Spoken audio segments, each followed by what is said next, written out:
ಸುತ್ತೂರುವಳಿಗೆ ಶ್ರೀಮಂತ ಸರ್ಕಾರ ಶ್ರೀಮಂತಿಗೆ ಮನೆಯಲ್ಲಿ ಸಕ್ಕಿನ ನುಡಿ ಕತ್ತುತ್ತಿರಲ್ಲ.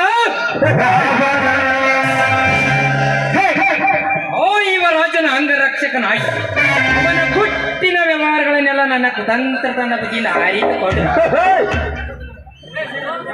ಕೊನೆಗೊಂದು ದಿನ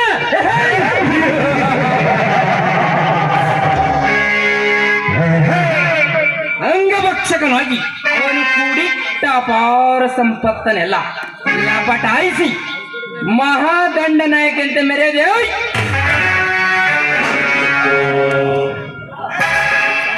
ಈ ರಂಗಕಳ ನಾಯಕನ ಪ್ರಥಮ ಚಲ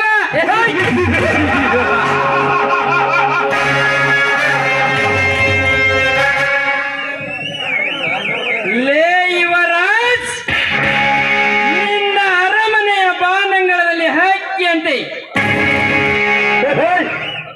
ಹರುಷದಿಂದ ನಲಿದಾಡುತ್ತಿರುವ ಸಣ್ಣ ನಡುವಿನ ಗಿಡ್ಡ ಜಡೆಯ ಬಾಲೆ ಆ ನಿನ್ನ ಸಹೋದರಿ ಪೂರ್ಣಿಮಳ ಸೌಂದರ್ಯ ರೂಪವನ್ನು ಕಚ್ಚಿ ಕಚ್ಚಿ ಸ್ವದೈರ್ಯಗಳೇ ಚಟಪಟಿಸುವ ಮನಕ್ಕೆ ನೆಮ್ಮದಿ.